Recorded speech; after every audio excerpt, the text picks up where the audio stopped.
Olá, pessoal, boa tarde. Boa tarde, estamos ao vivo aqui na plataforma de webinars do Embarcados.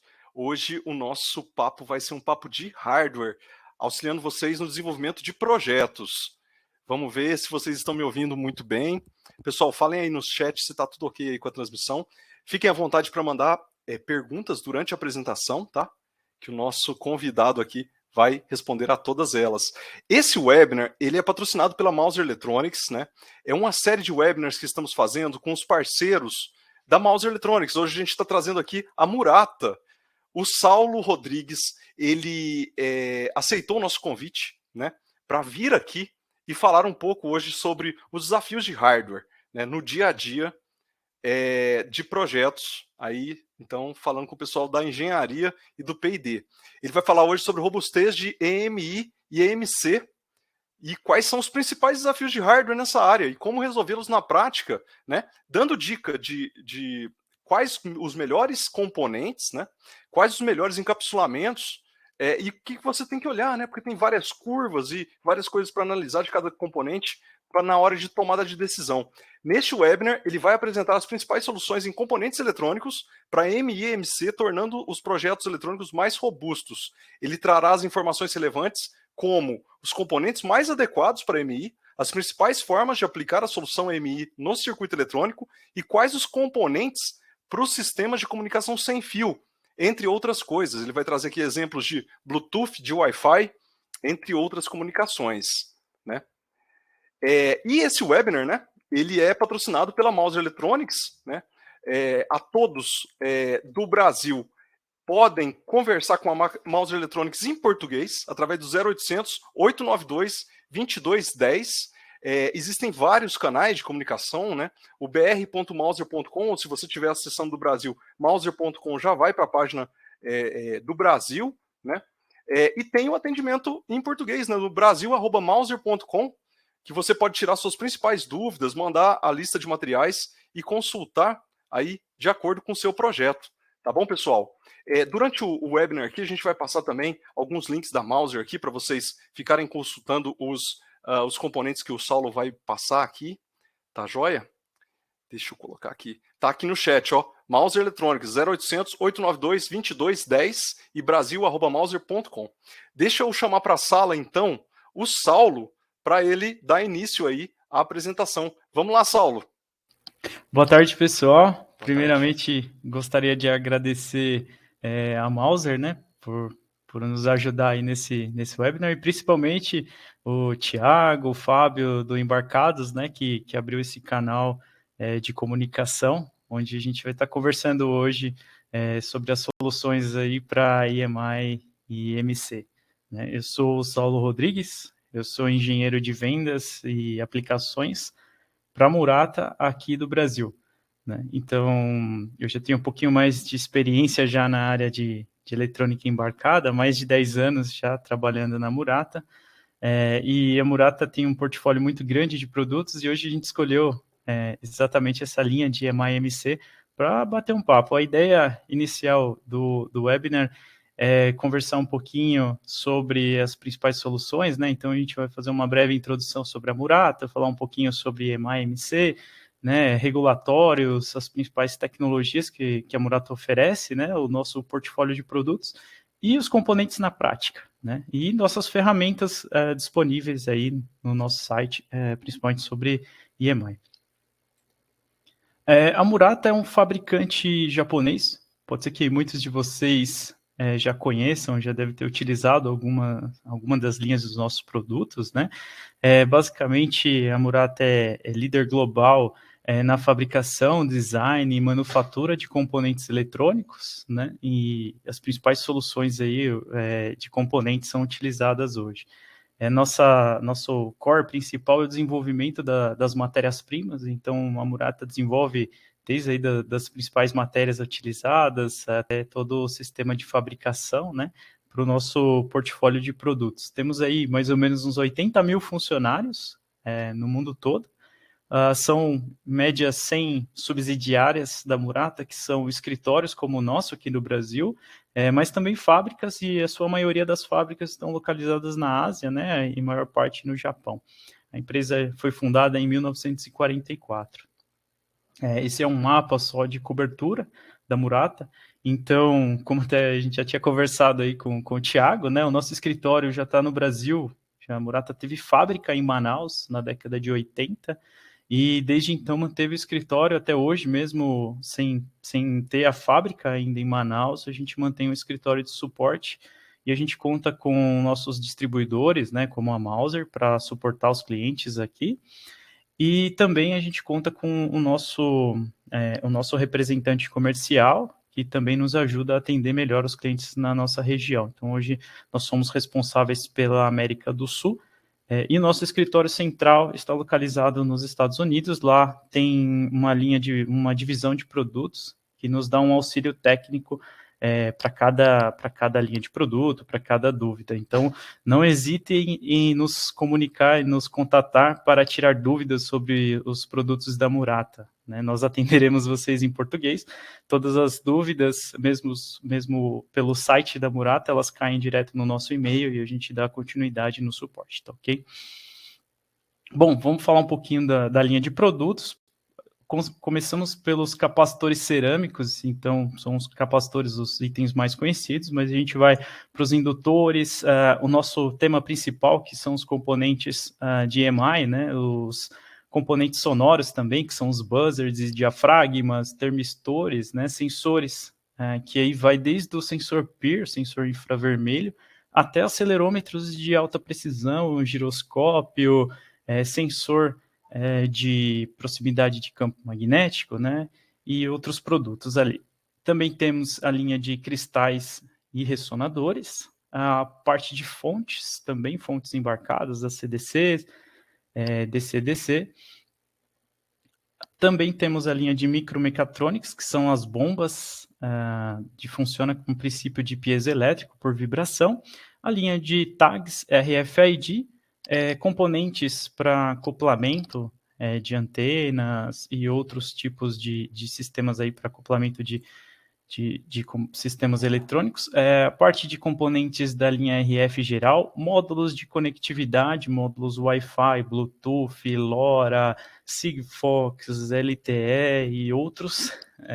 Também temos a linha de conectividade às plataformas, né, módulos front-end mais utilizados aí para celulares e outros produtos de comunicação, outras linhas de filtros, substratos e geradores de íon e ozônio na nossa linha de fontes. Esse é um portfólio geral dos itens da Murata, né? E para falar um pouquinho, entrando mais na nossa linha da conversa de hoje sobre EMI e EMC, gostaria de frisar que, infelizmente, nós não conseguiremos entrar a fundo, né, sobre as teorias ali, que são muito detalhadas e também exigem um material muito mais pesado, né, teórico sobre esses problemas aí de EMI, mas hoje a tentativa aqui é conversar, esse início de conversa, sobre o que mais acontece no nosso dia a dia, né? Então, por exemplo, o que seria um EMI, né? Provavelmente vocês já devem ter se deparado com algumas situações aí, né? Então, a interferência eletromagnética, ela convive com o nosso dia a dia desde que foram iniciados aí os produtos eletrônicos, né? Então, a gente tem a interferência eletromagnética e a compatibilidade eletromagnética. A compatibilidade seria os produtos aí que conseguem suportar essas emissões aí pelo causador da emissão eletromagnética. E esses tipos que a gente chama de ruídos, né, eles podem ser classificados como ruídos naturais ou artificiais, né? Naturais seria como descarga eletrostática, raios e outros, né? E os artificiais realmente são, por exemplo, basicamente circuitos eletrônicos instáveis, frequências, geradores de frequências e por aí vai, entre outras áreas.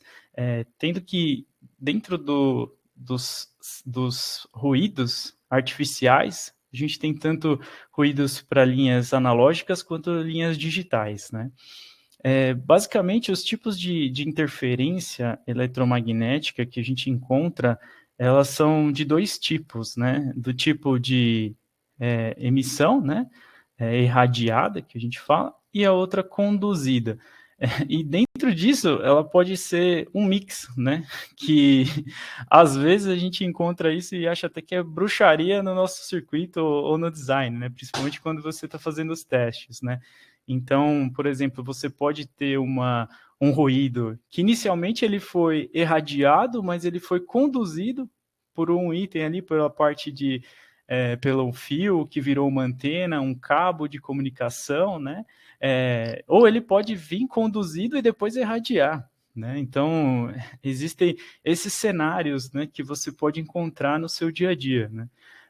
E para isso, você tem formas de conseguir bloquear esses tipos de ruídos, né? Então, desde o shield metálico, para você evitar as emissões, ou os filtros, né, que a gente vai falar um pouquinho mais dentro do nosso portfólio de produtos, que são os filtros adequados ali dentro para você evitar as emissões conduzidas, no caso. Então, colocando filtros ali e uma combinação de filtros com shield, você consegue evitar, mitigar e diminuir bastante a sua emissão eletromagnética para afetar que vem afetar o seu outro equipamento, né? Então, basicamente, você precisa ter um emissor, o cara que está causando o ruído, né? E você precisa ter ali o equipamento que está surgindo, que está sofrendo esse efeito do ruído. Nesse caso, quanto mais o mundo vai evoluindo e mais produtos eletrônicos estão convivendo com a gente no dia a dia, mais propenso a gente está a encontrar esses sistemas, esses problemas de ruídos, né? É por isso que existem os regulatórios, né? Aqui está um pouquinho reduzido o tamanho, mas é somente, a gente não vai entrar nos detalhes e especificações dos regulatórios que existem, mas é somente para dar uma ideia, muitos de vocês já devem ter se deparado com algumas necessidades do projeto, de você seguir, por exemplo, uma CISPR, que é uma norma mais universal, né? Mas também existem as outras normas ali, tanto até a FCC nos Estados Unidos tem algumas coisas, se não me engano, a Anatel, em alguns casos, ela também exige algum tipo de controle, alguns limites, né? Então, esses regulatórios, eles estão ali para estabelecer limites aceitáveis, né? Porque você, muitas vezes, pode ter até a emissão do ruído, mas ele tem que ser aceitável, que não causa nenhuma interferência, principalmente nos outros equipamentos. Então, essa figura que tem aqui é um exemplo, né, do que a gente tem hoje em dia, de diversos equipamentos eletrônicos aí na nossa mesa, né, e entre eles têm que se dar bem ali, nenhum pode causar nenhuma interferência entre eles, né. Bom, esse aqui é só um exemplo da figura de ruído aceitável com a norma da CISPR 22, né? Então, esse aqui é uma figura de ruído que a gente vai ver bastante, principalmente nas especificações dos componentes, que são a base nossa para encontrar ali a melhor solução para que se adeque ou nas normas, ou até mesmo, principalmente, resolver nosso problema. Porque muitas vezes a gente não tem a necessidade de adequar nossos produtos na norma ou submeter ele a uma certificação.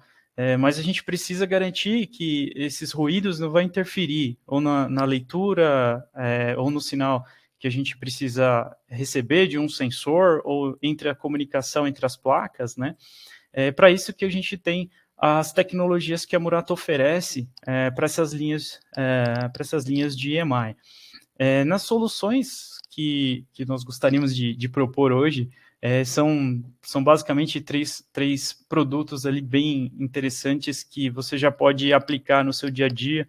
Provavelmente muitos de vocês já utilizam, ou já utilizaram, já viram, ou muitos ainda assim planejaram a colocar esse produto, esse componente na sua linha de sinal, e por algum motivo colocou um resistor 0R, né?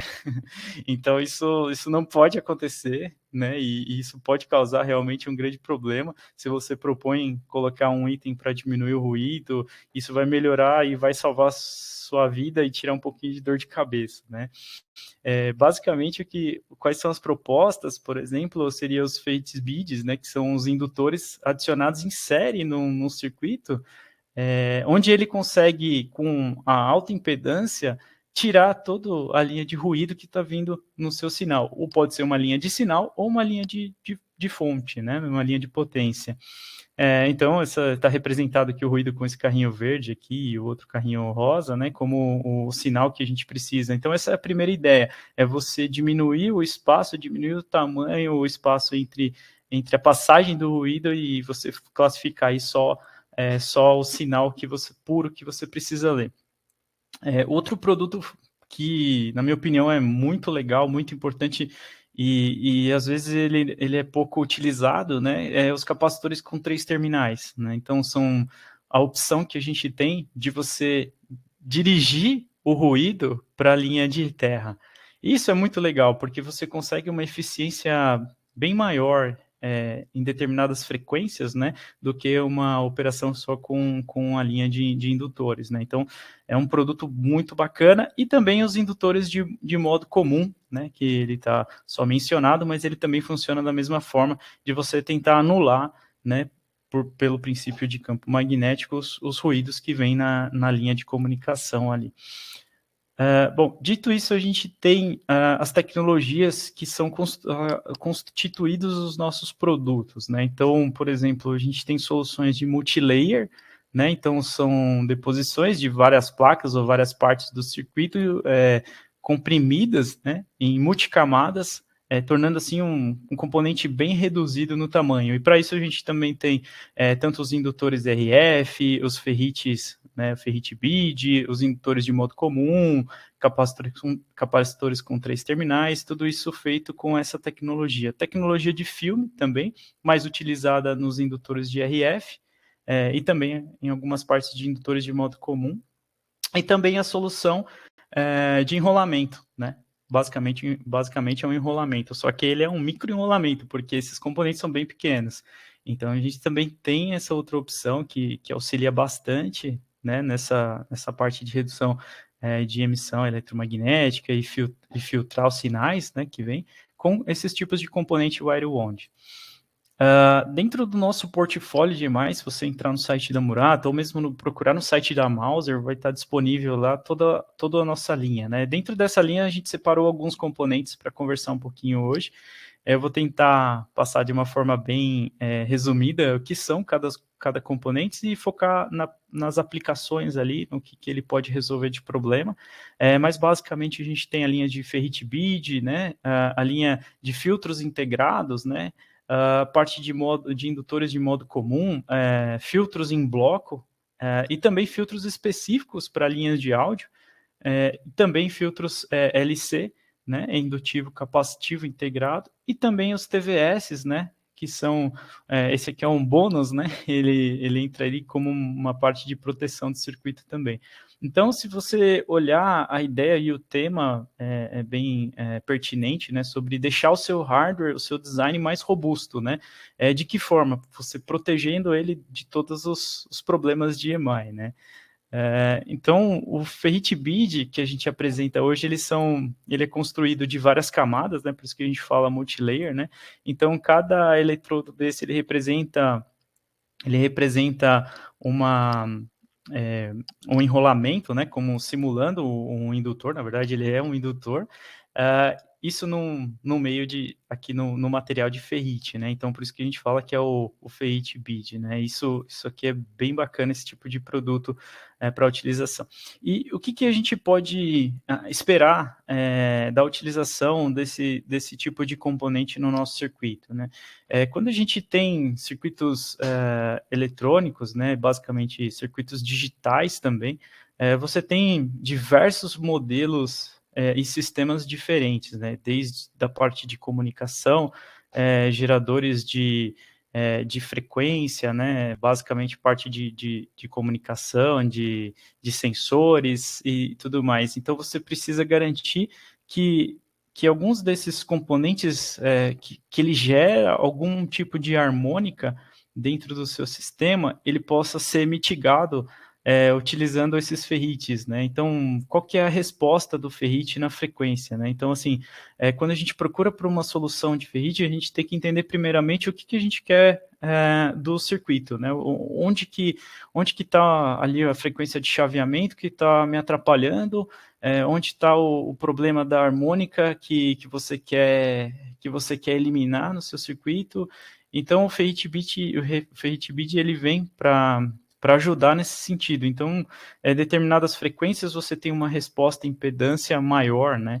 Então, aqui você tem opções aqui, desde de linhas de comunicação, né, para determinadas frequências, até 5 GB, né?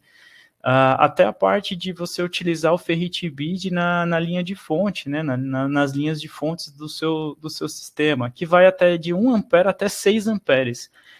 Então, dentro disso, você consegue cobrir a maior parte das aplicações com ferrite bit, né, mesmo sendo aplicações com potência maior, e é um produto que custa centavos. Então, às vezes, você está ali com um problema no seu circuito e fala assim, poxa, minha BOM já está no limite, o custo já está no limite, e aí esse componente aqui a mais vai me custar muito. Não, o ferrite bit ele é um produto muito bom, com preço excelente, né, pela proposta que ele faz. Então, a gente está falando aqui de soluções que são cabíveis dentro do seu sistema eletrônico, né.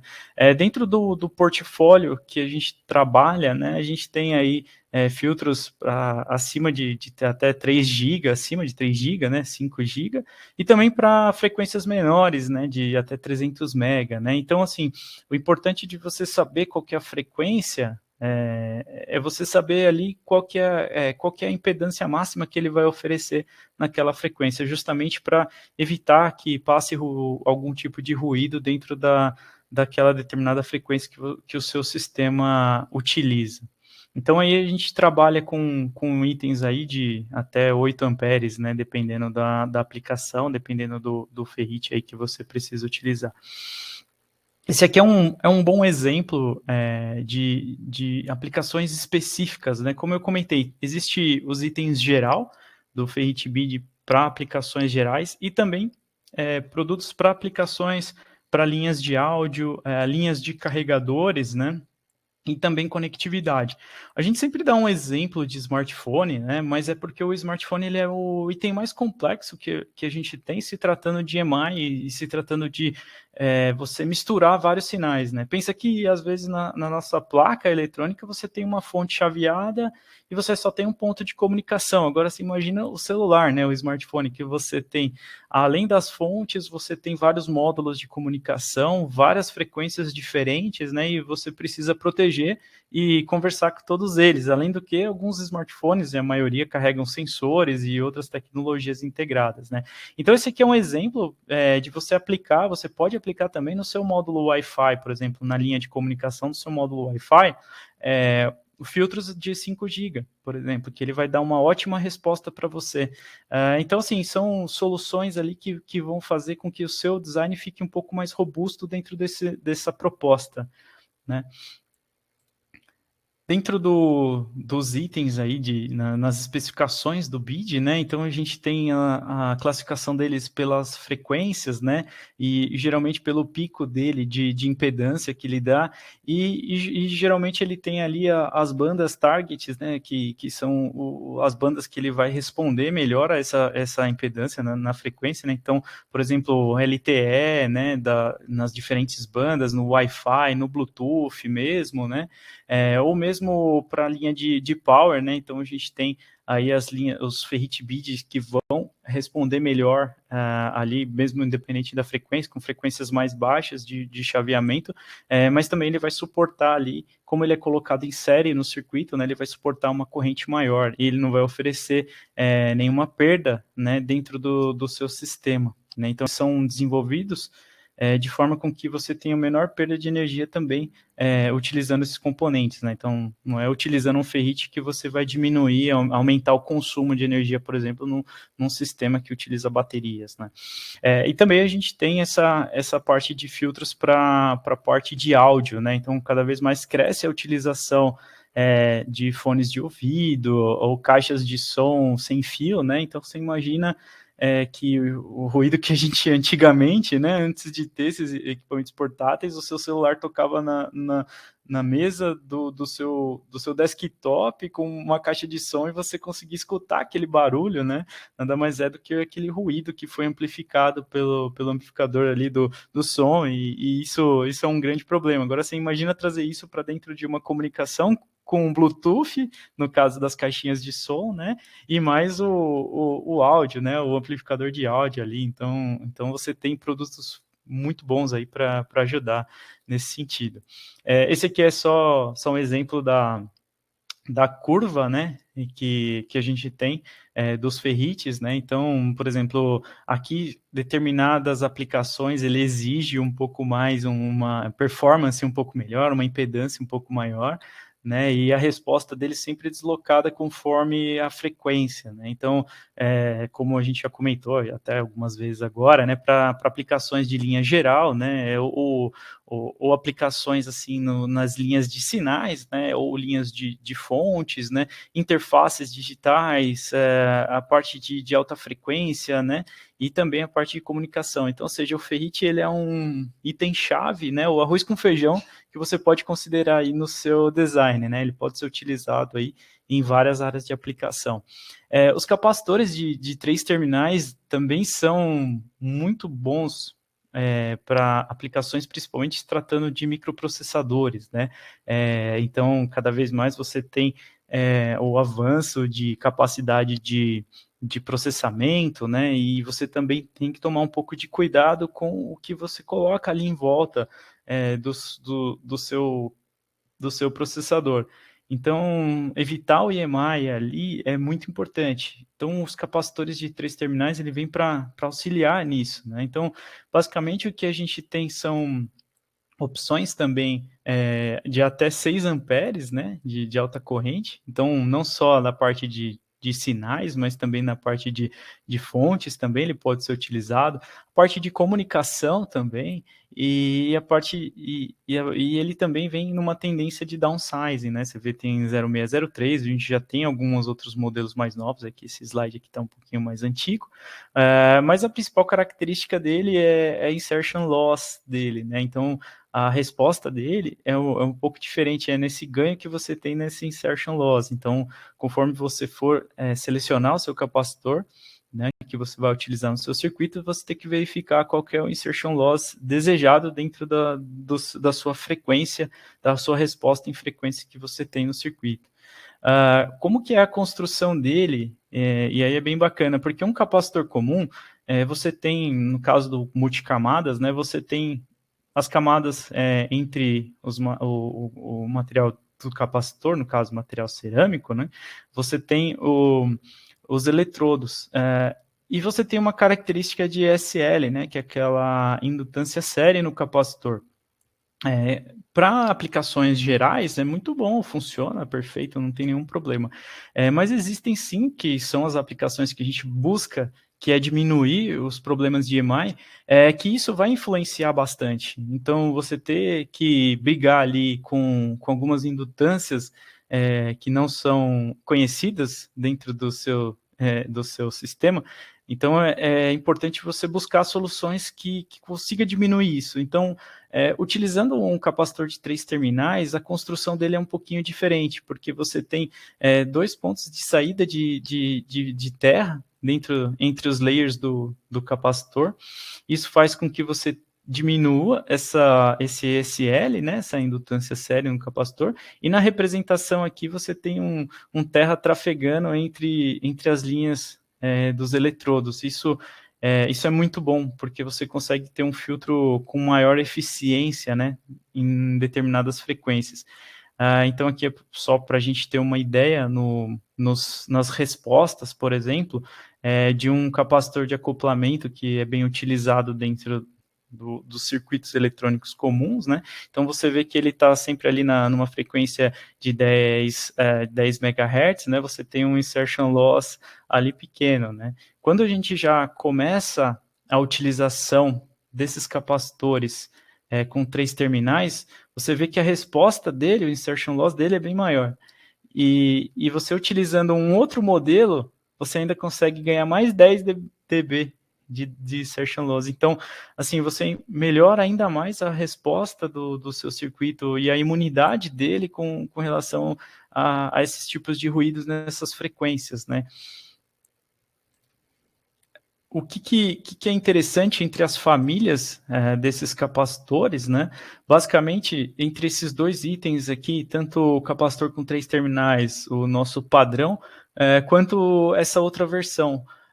O que acontece? A gente tem um terminal mais largo para o Terra, com o princípio de, de, eu acho que o pessoal de layout tem muito mais conhecimento, né? E propriedade até para discutir um pouco mais sobre a importância do plano Terra, né? Então, quando você tem ali uma área maior de contato no Terra, você diminui os gargalos dentro do seu sistema, né? Então, para o capacitor não é diferente. Conforme você tem uma área maior de contato com Terra, você tem uma menor incidência de indutância série no seu capacitor.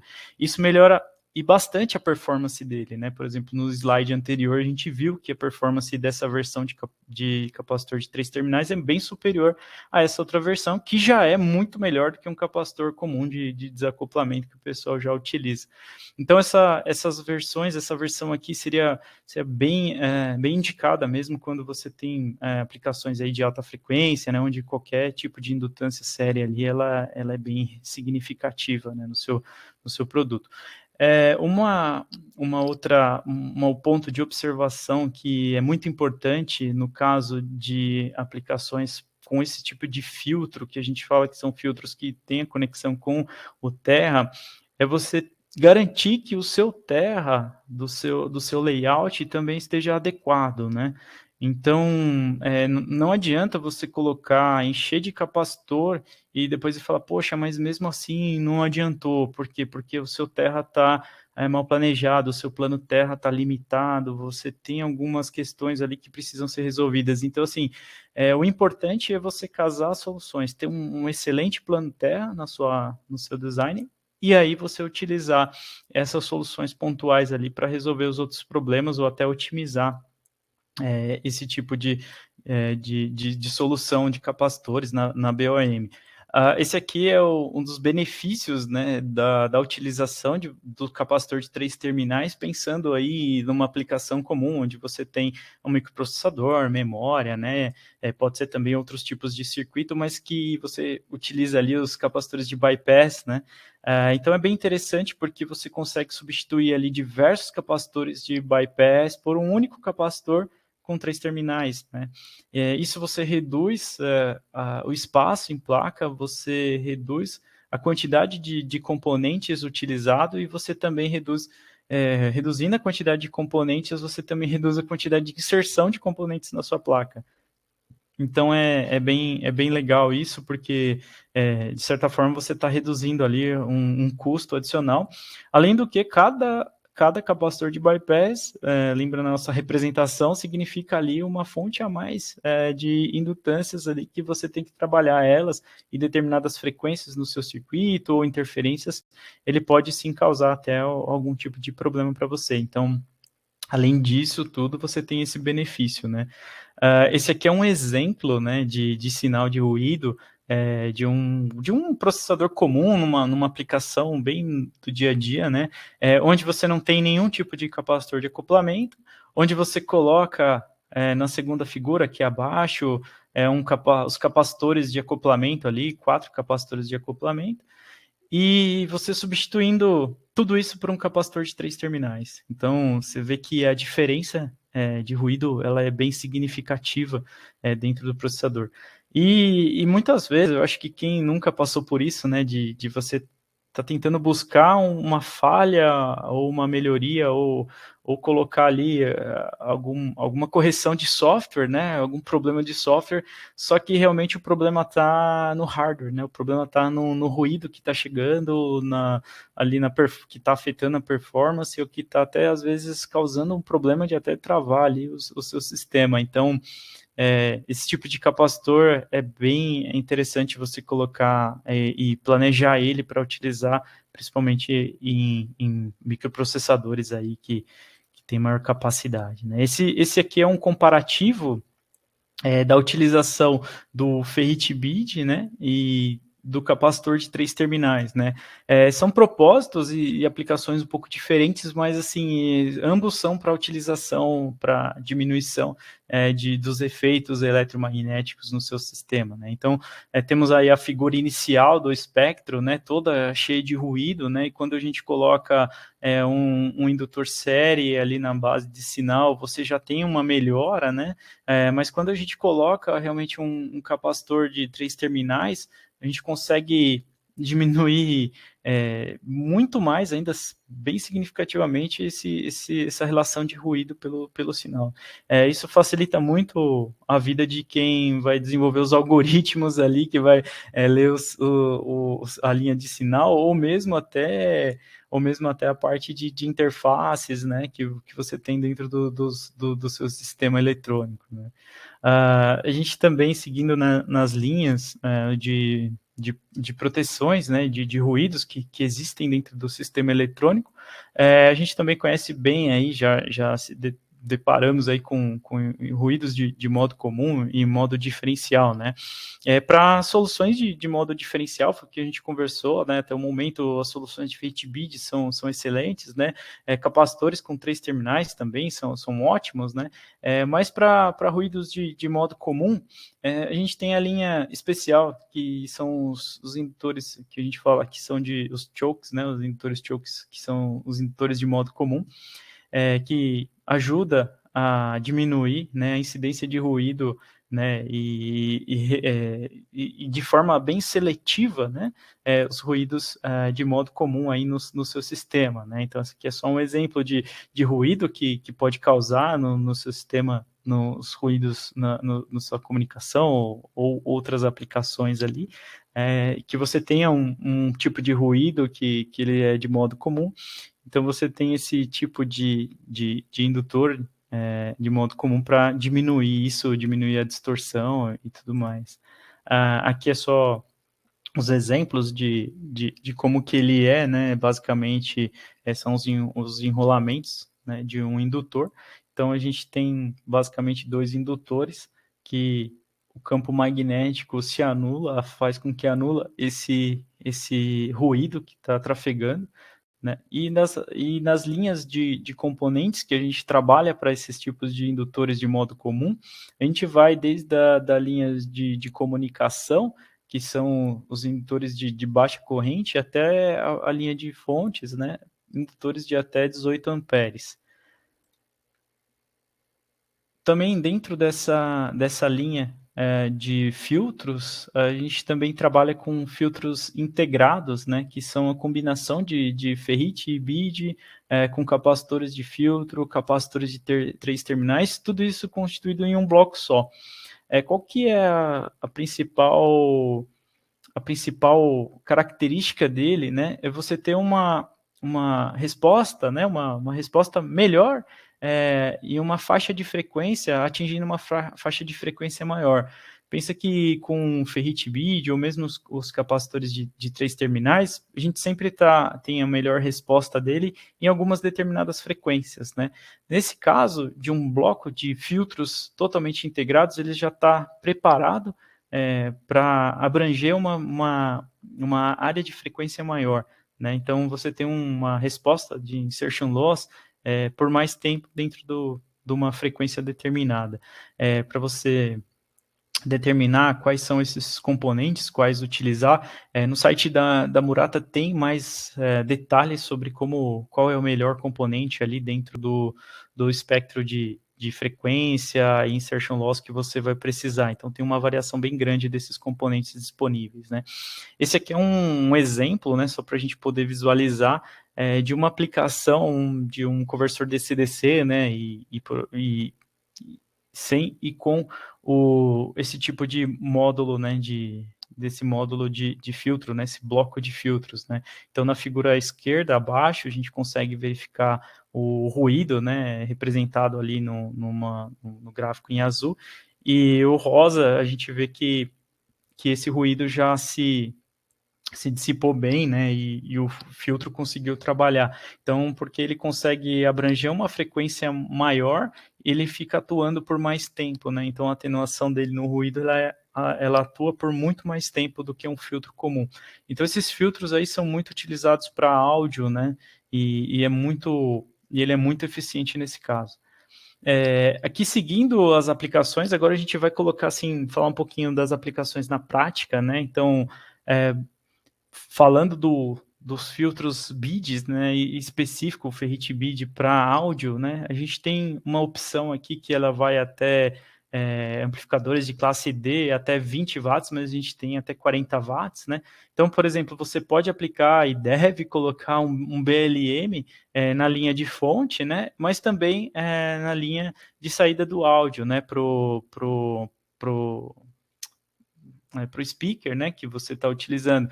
Essa família aqui de produtos, ela é bem específica para áudio, então ela começa já com a nomenclatura de NFZ, né, então essa linha NFZ, ela é muito boa para isso, se você olhar as aplicações, por exemplo, se você colocar um BID de aplicação geral, conforme a frequência que ele está atuando, você tem um aumento na distorção, né? E ele só vai melhorar isso quando a frequência vai aumentando.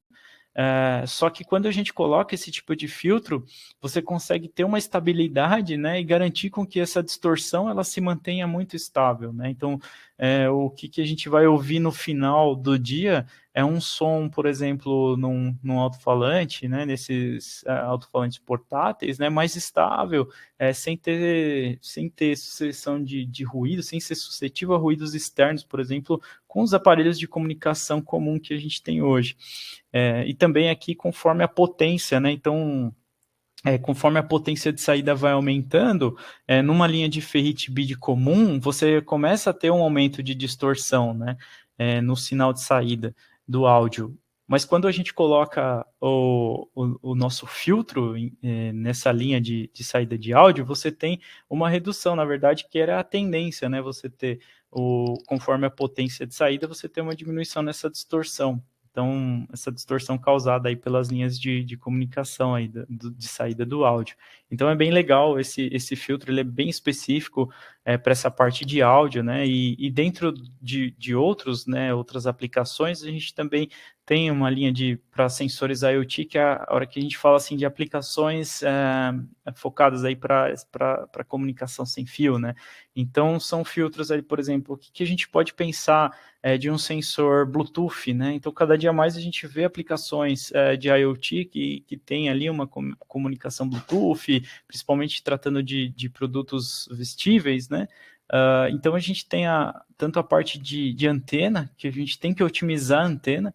Então, a antena é importante você saber qual que é o tipo de antena que você vai utilizar.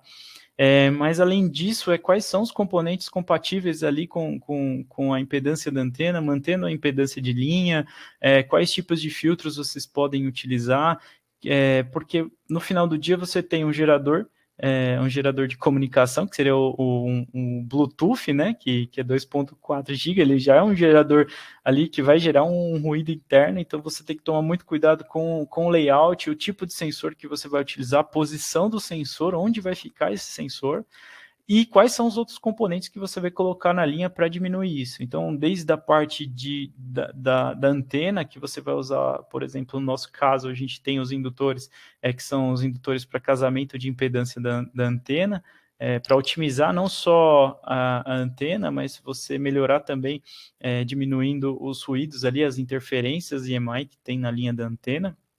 Né? Você tem a parte dos indutores focado para a fonte, né? No caso, uma fonte chaveada, né? De repente você precisa utilizar ali dentro desse sistema. Então, a gente tem os indutores Power que já são indutores, que o enrolamento dele é interno do próprio componente, então você não tem nenhum gap externo onde essa frequência de chaveamento vai escapar e vai contaminar ali as linhas de circuito, além de outros ferrite BID que podem ser agregados ali no seu sistema, como na parte do processador, mesmo na linha do sensor e por aí vai.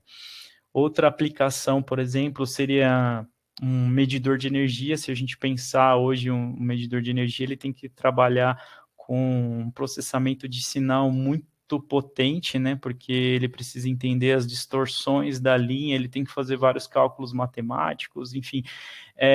E tudo isso além disso, você tem que ter uma comunicação, por exemplo, né? No caso de um medidor inteligente que tem uma comunicação sem fio, você também tem que ler ali os CIs, os sensores, você tem uma interface, muitas vezes uma interface gráfica, uma interface de contato, de botões, e aí também você tem uma fonte chaveada, muitas vezes uma fonte integrada dentro da placa, quer dizer, você tem uma gama de variáveis que você pode melhorar no seu sistema utilizando, por exemplo, na fonte chaveada, indutores blindados ou indutores que ele já, na massa dele de ferrite, ele já é um indutor interno, né? Ele tem os enrolamentos internos, então não tem esses gaps externos de ar onde pode fugir, né, o ruído, né, da fonte chaveada.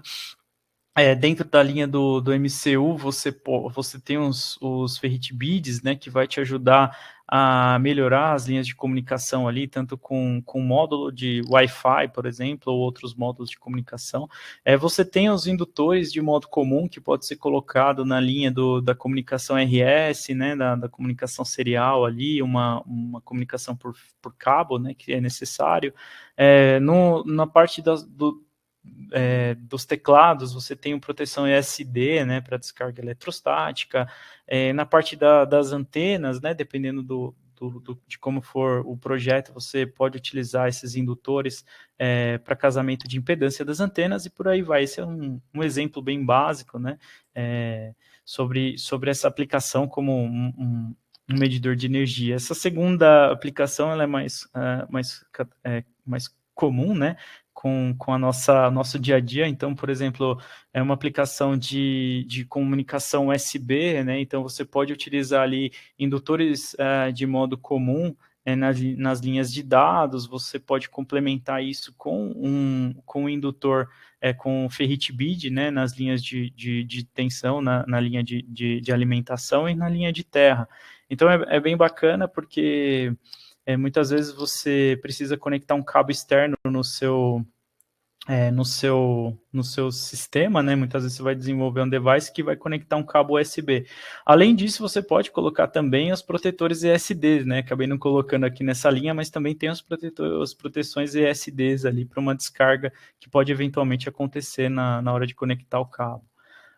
Uma aplicação, por exemplo, para o carregador USB, então você utilizar tanto um indutor apropriado ali no caso da parte dos indutores, né, do indutor da fonte chaveada, mas também é importante você colocar um indutor de modo comum para você diminuir, né, o índice de ruído na linha, né? Então, por exemplo, se você vai fazer um carregador para celular ou outro tipo, você tem que seguir algumas regras ali, algumas normas, né? Então, se você olhar no gráfico abaixo, a linha azul é a resposta do nosso filtro de modo comum, né, conforme a CISPR 32, no caso, classe B.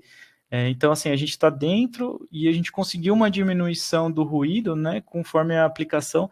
Isso você pode comparar ali sem o indutor comum, que no caso seria a parte do gráfico vermelho, né, e a parte azul aqui a gente segue aqui com o indutor de modo comum com uma ótima eficiência, né. Então, esse também é um outro exemplo de aplicação. Aplicações aí de motor de escova, né, pessoal da área de automação, alguém que vai trabalhar com um tipo de motor nesse sentido. A gente tem justamente a linha de indutores de modo comum de maior corrente, né, que suporta maior corrente, justamente para ajudar a suportar essas emissões eletromagnéticas, pensando ainda que é um motor, né, então ele vai retornar para a linha, né, de forma conduzida ali, tudo de volta, principalmente nessa questão de ruídos, né? Então, não só os capacitores de filtro, mas também uma combinação de indutores de modo comum e ferrite bead de potência ali nas linhas de série, né? Principalmente para não retornar nenhum ruído para a parte de controle. Para a parte de controle, no caso da parte de potência do motor. E no caso aqui a gente também tem o feedback, né, da linha do controle para a parte do driver do motor, e essa linha também tem que ser protegida de ruído, porque ele pode vir um ruído através dessa linha do motor e acabar atrapalhando toda a parte de controle, né? Então o BLM também é indicado nesses casos, né? Pensando aí num navegador automotivo, esse aqui é um design um pouco antigo, mas vale muito pelo tanto de complexidade que é, né, esse tipo de aplicação. Então a gente vai desde dos sistemas de timer do clock, dos sistemas de controle, então quais são os filtros que a gente pode utilizar. Então, mesmo nas linhas de clock, é importante você utilizar alguns filtros aí, LCs integrados, né? Também na parte de saídas de áudio, né? A gente tem aqueles filtros específicos de áudio, mas também a linha de indutores de modo comum. Nos conversores DC-DCs também, tanto os BLMs quanto os capacitores com 3 terminais são muito bem-vindos, né? As linhas de interfaces também, a gente pode utilizar e considerar ali tanto os ferrite BID como indutores de modo comum, a parte de câmeras, né? Porque você tem ali muitas vezes a utilização de cabos, né? De comunicação para transferência de informações de vídeo. Então, um indutor de modo comum é bem utilizado nesse caso. Então, esse aqui é mais um exemplo de aplicação nesse sentido. A parte de carregador de veículos elétricos também, a gente tem duas tecnologias, tanto o carregador sem fio quanto o carregador de cabo, né, direto. Então, as soluções aí a gente vai dentro da linha de comunicação sem fio, com indutores específicos ali de RF, né, e também os filtros LCs, também a parte dos DC-DCs do conversor. É importante manter ali os indutores blindados, né, ou indutores de potência dentro desse sistema. Os outros indutores também, a gente tem indutores específicos aí para a parte do sensor, do carregador sem fio também, da parte de contato de potência. A gente tem os indutores ali que podem ser utilizados, né? A linha dos carregadores aí, que no caso com a saída e conexão de cabo também, a gente trabalha com, além dos indutores de potência, os indutores de RF, né? Então, desde de acoplamento, indutores de acoplamento, indutores de casamento de impedância, indutores aí para comunicação Ethernet, CAN, né? Então, toda essa parte de produtos aí, a gente tem itens que atendem especificamente essas aplicações. Filtros LCs para Bluetooth, né, para o áudio, para áudio, né, focado em áudio. Então, no gráfico abaixo a gente pode ver em azul, né, a comunicação sem você utilizar um filtro, né? Então a Murata desenvolveu esse filtro que é uma combinação de indutor e capacitor, o filtro LC, que ele tem uma resposta bem estreita à frequência, né? Específico na frequência do Bluetooth. Isso aqui é para ajudar a otimizar nas linhas de clock do chipset do Bluetooth. Então é bem legal porque ele ajuda a manter o sistema estável, né? Então você, por exemplo, nessa solução de aplicação, onde você tem um fone de ouvido sem fio, né, com o celular, o celular ele é um gerador de ruído, ele já trabalha com frequências aí, tanto frequência para o LTE, as ondas do GSM, né, e ela afeta diretamente o áudio, né, então o áudio ele é bem sensível a isso, e o que é utilizado hoje, principalmente nesses fones sem fio, né? A gente utiliza ali tanto um filtro para proteger o clock, né? No caso, para você manter a estabilidade do seu transceiver Bluetooth funcionando, mas você também utiliza ali um filtro, um BID, né? Específico também para linhas do Bluetooth, para a parte do conversor DC-DC, no caso do fone, né? Então, você imagina que o fone, ele é bem pequenininho, né? Super compacto, e aí você tem uma parte de comunicação, você tem uma fonte chaveada, mesmo que de baixa potência, mas ela emite, sim, um ruído, e aí você tem que fazer toda a parte de amplificação de áudio e tudo mais.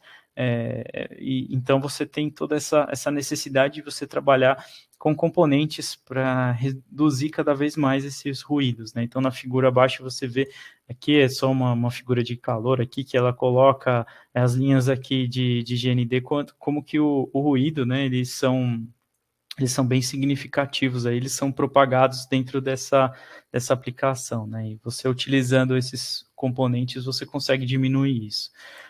Chegando aí já na parte de proteção de descarga eletrostática, né? A gente trabalha com os TVS, né? No caso, é uma linha única que a gente tem de componentes, né? Então é bem interessante porque eu acho que muitos já se depararam com essas aplicações de descarga eletrostática, né?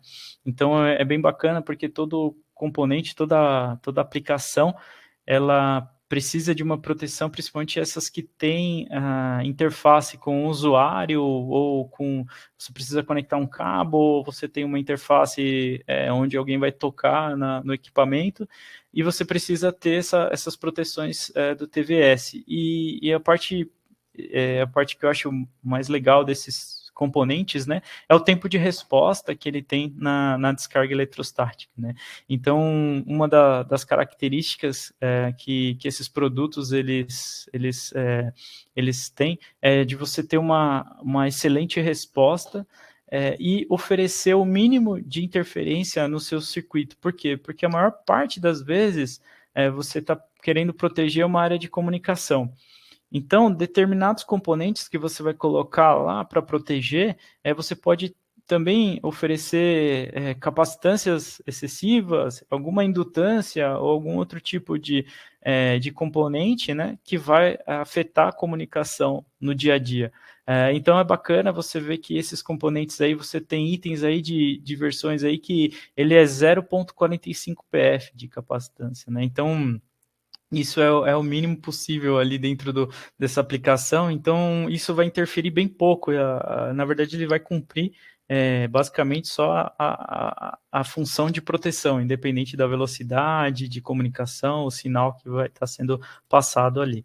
Esse aqui são os exemplos de aplicações, né? Então, antenas também são suscetíveis, são suscetíveis aí à descarga eletrostática, né? A parte dos teclados também, USB, as portas USB, microfones, alto-falantes, todos esses aí são produtos que podem sim sofrer com descarga eletrostática e transferir isso para os circuitos, né? O que a gente não quer.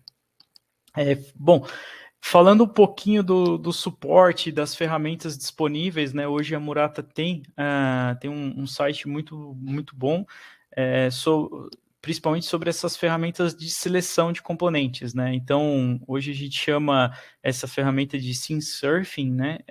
Depois o pessoal do Embarcados vai deixar disponível no site os links, né? Para você acessar diretamente essas ferramentas.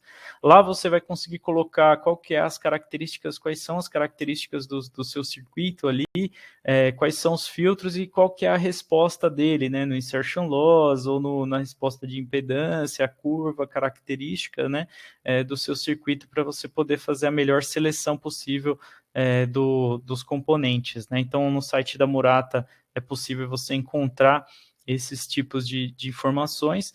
Como eu comentei, esse assunto de EMI e MC, ele é bem complexo e a nossa ideia aqui não é entrar muito nos méritos teóricos, né, e toda a parte de fórmulas, mas no site da Murata, especialistas realmente nessa linha de produtos e nesses temas, eles desenvolveram muitos materiais excelentes que vai desde princípios de funcionamento do que é o EMI, até mesmo fórmulas de como você calcular isso, como você trazer isso para dentro do seu design, quais são os tipos de ruído suscetíveis ali para algumas aplicações, né? Como você diminuir esses problemas, né? Então, assim, a gente não quis trazer para esse webinar pelo tempo que a gente tem, né? E também sempre vai ficar faltando um pouquinho, né? Então, para a gente poder ter a chance de conversar novamente e trazer mais informações numa segunda oportunidade, né? Mas essa biblioteca, ela está disponível, tem vídeos, né? Tem bastante coisa legal, tem IEMA específico para a área automotiva e também específico para a área médica. Então, vocês que são das áreas médicas e automotivas, vocês podem buscar mais detalhes lá e um material bem rico em informações, né? Aqui, a nossa ideia é só dar esse primeiro passo dessa primeira conversa, explicar o que é, como que a gente faz as coisas, né? E aqui são os links, né? O pessoal do Embarcados vai deixar disponível para vocês entrarem aí depois, buscarem mais informações, né? No site do Embarcados a gente conversou um pouquinho, tem também informações sobre compatibilidade eletromagnética, um artigo bem bacana, que eu acho que o Thiago que desenvolveu, tem muita coisa bacana lá também para complementar. Também tem lá os 10 mandamentos de PCB, que eu gostei bastante, e o pessoal, acho que foi o Francesco que fez, né? E muito legal, tem boas dicas lá, boas dicas para você evitar EMI. Então, se você combinar as informações que a gente passou aqui dos componentes, mais as informações básicas ali do design da PCB, você já consegue deixar o seu design bem robusto, tá ok? Eu gostaria de agradecer a todos vocês pela atenção, pelo tempo que vocês disponibilizaram aí para nos escutar. Eu peço que vou tentar responder da melhor forma possível as questões, mas se caso ficar alguma dúvida, a gente pode conversar posteriormente, vocês podem me mandar um e-mail, saulo.rodrigues@murata.com. A gente vai conversar o canal direto. Se por acaso vocês estiverem navegando no site da Murata e lá também tem o formulário de contato, todos esses formulários eu recebo diretamente, o sistema me manda e eu tenho um cuidado em responder todos, né? Então a gente tenta responder todos da melhor forma possível, tá? Então me coloco aqui à disposição de vocês agora para as perguntas e qualquer dúvida é só entrar em contato comigo. Muito obrigado. É isso aí, obrigado, Saulo. Obrigado pela sua apresentação, excelente. Pessoal, vocês tiveram agora uma apresentação exclusiva aí do Saulo, que fez essa apresentação especial aqui para o webinar do Embarcados, aqui em parceria com a Mouser Electronics e com a Murata. Gostaria de agradecer demais. Eu tinha pedido para o Saulo, né, quando a gente foi fazer a reunião de pauta, para ele preparar essa apresentação focado no desenvolvimento, né, na prática. Obrigado mesmo, viu, Saulo, por trazer todos os exemplos e pontuar cada um das aplicações. Pô, excelente, eu que agradeço aí. Obrigado. Vamos lá para algumas perguntas, Saulo? Pode ser? Pode ser, perfeito. Vamos lá. Ô, Saulo, a primeira pergunta é uma pergunta minha, que eu até já tinha comentado com você. Claro. Não adianta nada você fazer um design cheio de choques, né? Ferrites, diodos TVS, com proteção contra toque, proteção contra ruído induzido, né? E todos os cuidados que a gente tem que ter com fonte, se na hora que vai montar, deixa como não montado, como um resistor de 0R, né? Ou se não, usa um choque caseiro, né? Um transformadorzinho caseiro. Não é verdade, Saulo? Sim, sim. Sim, com certeza, né? Muitos designs, né? O pessoal acaba substituindo, né? E depois vem esse problema, né? Que pode acontecer de você planejou utilizar um componente e no final do dia, por custo, por conveniência, por disponibilidade, você acaba não utilizando, né? Então isso é muito ruim. É isso aí. Eu já vi conector USB, por exemplo, não funcionar porque estava montado lá com resistor de 0R que não dava a potência que é necessário, sendo que era para utilizar um determinado ferrite por projeto. Então, pessoal, cuidado, tá? Vamos lá, algumas perguntas aqui do pessoal, né? Engenheiro Saulo, os capacitores de acoplamento de 3 terminais evitam o travamento de microcontroladores? Minha pergunta se refere também à temperatura de trabalho mínima e máxima. Então, ele está perguntando sobre os capacitores de acoplamento e a importância para não travar microcontroladores, Saulo. Isso, os capacitores de acoplamento, eles também sofrem com a temperatura, né. O ideal é você verificar conforme a sua aplicação, por exemplo, em linhas gerais, eles suportam aí de -40 até mais 85 graus, mas a gente tem linhas específicas para automotivo, que consegue suportar até 125 graus seguindo as normas, automotivas, né, a ECQ. Então, assim, sim, ele é muito importante, ele vai ajudar. É que o travamento do microprocessador, se for a causa de efeito EMI, principalmente nessa parte de acoplamento, sim, ele vai ajudar bastante e com certeza a tendência é que ele diminui e melhore isso, né? O ideal é você ter uma ideia de qual que é complexo o seu circuito, quais são as temperaturas médias de aplicação e saber também que como um capacitor comum, a capacitância dele vai variar conforme a temperatura, né? Então, mesmo os capacitores com 3 terminais, a performance dele também vai variar conforme a temperatura. Por isso que é importante escolher um part number e entrar no datasheet. Isso, infelizmente, eu não tenho de cabeça aqui, essas curvas, né? Mas é você entender direitinho se essa curva ela é aceitável ali para dentro da sua aplicação. Tá joia, obrigado. Obrigado. O Geilton fez uma pergunta relacionada ao Common Mode Shock, CMC. Sim, qual que é o perfeito. melhor CMC para USB 2.0? Na sua sim. recomendação. A gente tem aqui, eu vou voltar aqui alguns slides. Tá joia, teve um slide só sobre o USB, né? Isso. E aí ele recomenda um determinado ferrite, né? E ali ainda tem um TVS que dá para colocar ali, né? Exatamente. Olha, esse tipo de slide ele é um pouquinho antigo. Eu vou passando aqui Sim. que o sistema aqui é um pouquinho devagar. Peço desculpa aí, pessoal. Mas esse aqui, né? Por exemplo, esses são 2 modelos, né? 3 modelos que a gente tem que podem ser utilizados, né? Mas além desses, a Murata disponibiliza no site alguns exemplos de aplicações e lá você pode buscar também a USB 3.0, né? Tem várias informações ali que a gente determina os part numbers. Mas talvez esses part numbers seriam os mais comuns, já um legado que já são utilizados há muito tempo, né? E aí você tem as duas opções, tanto o AeroWand, né, quanto o de filme, né, o tipo de filme. E o que vai mudar deles além de suportar a corrente elétrica, dependendo do tamanho dele, é o espaço, a redução do espaço, né? Então, geralmente o pessoal que tem uma limitação de espaço na placa, você pode utilizar ali, por exemplo, um choke menor de filme, né? Desde que você não vá utilizar ele, por exemplo, como uma linha de carregador, só uma linha de comunicação. E aí, se caso você for utilizar, além da linha de comunicação, a parte para carregar, por exemplo, algum determinado device, é ideal você utilizar o AeroWand, que ele suporta maior corrente. A joia. Obrigado, Saulo. Tem uma pergunta aqui sobre capacitor. O Flávio pergunta o seguinte: colocando 2 capacitores MLCC, um em cada lado da trilha, seria equivalente a um capacitor de 3 pinos? Não, porque vamos pensar que para o capacitor de 3 pinos, você tem uma incidência só de um ESL bem menor.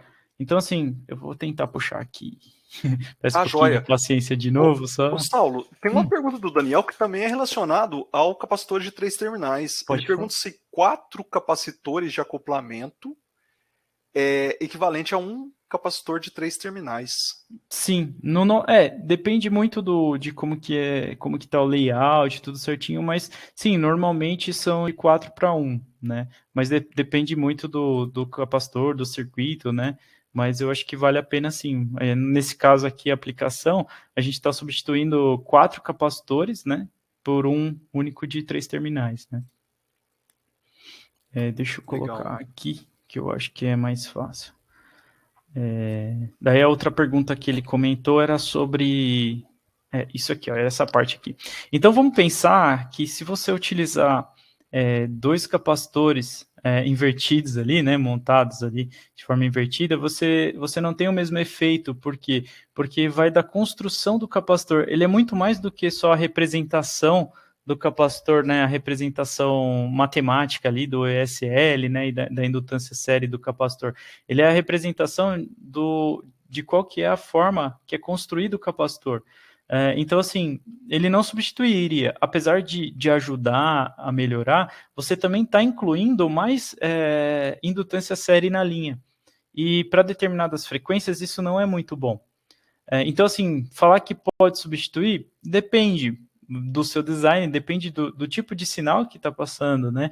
Mas o ideal seria, se você está buscando uma melhor performance, é você ir para o capacitor de 3 terminais, porque você vai ter menos variáveis na sua linha de comunicação ou na sua linha de alimentação ali do circuito.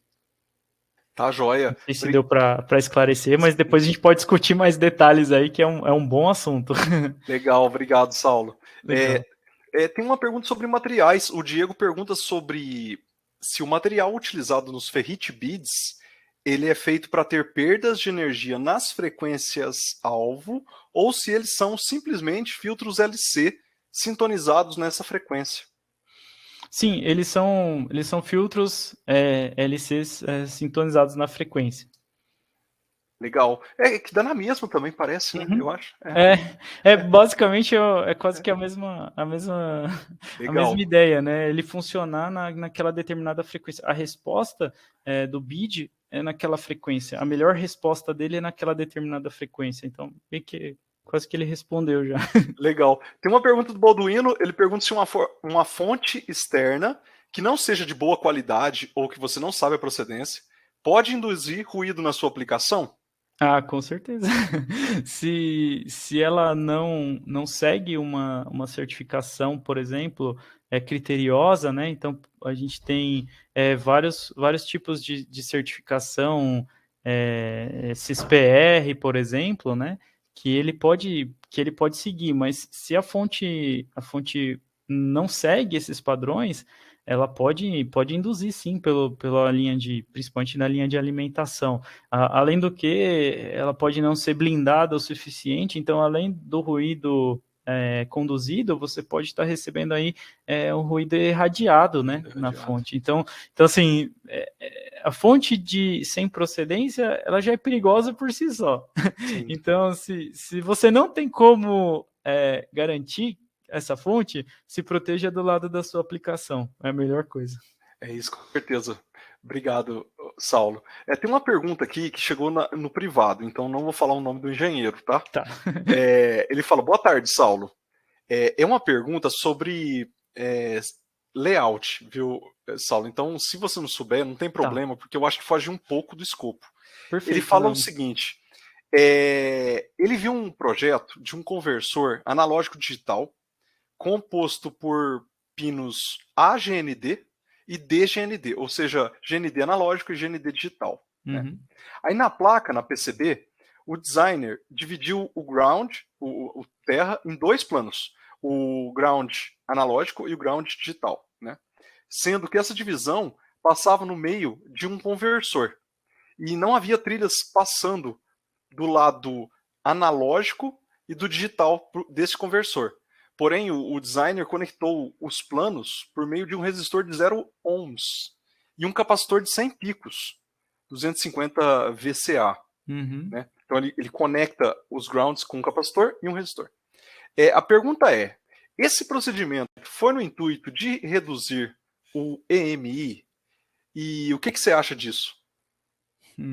Olha, eu vou pedir desculpas que eu não tenho muita experiência, né, no design de PCB, mas pelo que a gente vê, assim, das aplicações, principalmente desses componentes de EMI, pode ser, sim, uma tentativa, né, de você isolar, né, claramente, né, uma tentativa de isolar. O problema é você, assim, falando de GND, assim, ele é um assunto bem complexo, porque assim, você tem várias teorias ali, e o ponto final é assim, qual que é o resultado que você obteve no final do dia efetivo na sua aplicação. Na minha opinião, você está colocando mais variáveis dentro do seu sistema. Então, por exemplo, olha, é uma técnica recomendada pelo fabricante dos conversores. Sim. Ok, aí a gente geralmente segue as técnicas que os fabricantes oferecem, porque nada melhor do que os fabricantes indicarem qual que é a melhor forma de você aplicar o produto. Então, por exemplo, se ele está falando de um conversor analógico digital, ele teria que seguir o layout reference que a empresa, por exemplo, uma Analog Devices da vida, ela indicou para o cliente utilizar. Com certeza. Então, assim, o ideal, eu não sei te dizer por experiência se isso funcionaria ou não, mas no meu ponto de vista, você está colocando dois componentes ali para conectar um terra, né? Então, assim, você tem que ser algo muito preciso, tem que ter tem que estar tudo bem casadinho, né? Mas eu vejo mais como uma adição de variáveis do que realmente uma solução técnica. Mas, de novo, eu acho que, né, teria que seguir mesmo e dar uma estudada nas relações ali do que são as indicações do fabricante do CI utilizado. E aí você garantir, se isso é uma prática oficial e uma indicação de separação de terra, perfeito, é ótimo e beleza, mas no meu ponto de vista eu acho que é um pouco arriscado, né, se você não tem essa necessidade. Com certeza, Saulo, sempre utilizar os reference designs para criar sua própria placa, né? Faz todo Exatamente. sentido. O Edemilson até comenta sobre, no caso de microcontroladores, né, o uso de GNDs grandes em volta dos microcontroladores, que na prática ele vê layouts de PCBs que não têm as recomendações dos fabricantes, né? Então, só reforçando, né, Saulo, é importante seguir as recomendações dos fabricantes e com os reference designs, certo? Exatamente, eu acho que até mesmo o Edmilson ali, ele já, eu acho que ele já até coloca num ponto assim bem importante, porque assim, de novo, né, o fabricante, ele quando faz os testes de performance para desenhar, eu vejo isso pela própria Murata, né, quando a Murata desenvolve um produto, ela faz os testes de performance, por exemplo, o BID, o capacitor, e a gente coloca ali qual que é as condições dele que ele vai responder melhor naquela situação. No microprocessador ele é um pouco diferente, mas ele também fez a placa de referência, fez todo o sistema baseado nisso. E claro que é um grande problema, porque a massa de terra, e aí de novo a gente pode entrar lá no nosso amigo Francisco, que fez um artigo bem bacana, aí depois vocês dão uma olhada, e lá justamente ele fala sobre a massa de terra mínima ali, quais são os requisitos mínimos que você deve seguir, né? Como isso aí é só como uma referência, né? Mas o ideal é como o Thiago falou, e como a gente comentou, seguir o que o fabricante fala. Então, assim, mesmo que você tiver que refazer todo o trabalho, refaça, porque você vai ter muito mais dor de cabeça, às vezes, do que você querer economizar. É um processador que exige, que é multilayer, eu vi muito isso acontecer, aplicações que exigem multilayer, mas o cara usa, de repente, só 2 layers na placa, e aí tem um grande problema de EMI, um grande problema para passar as linhas, e aí, assim, a dor de cabeça acaba sendo maior do que o custo que ele acha que vai ter no final, entendeu? Tá, joia, Saulo. O Fábio Luiz faz uma pergunta, e essa é a última pergunta. Perfeito. Eu pedi para o pessoal mandar as outras perguntas para você. Ele fala sobre esses ferrites aí. Onde a gente coloca esses ferrites? É próximo do conector ou é próximo do USB controller? Ele seria mais próximo do conector, né? Certo. O Fábio Luiz fez essa pergunta, né? E eu não sabia a resposta, mas eu sempre vi os reference designs, as placas de avaliação, colocando próximo do conector, né? E você vê, eu não sabia. Só que como eu ficava observando, nos meus layouts eu sempre colocava lá muito próximo do conector, né? Então, essa resposta também é a resposta da pergunta anterior, né? Não, é porque você imagina, né? Se você coloca, por exemplo, se você vem transportando um ruído, né? Num cabo. Pensa que a primeira coisa que você quer é colocar uma barreira de entrada nesse ruído.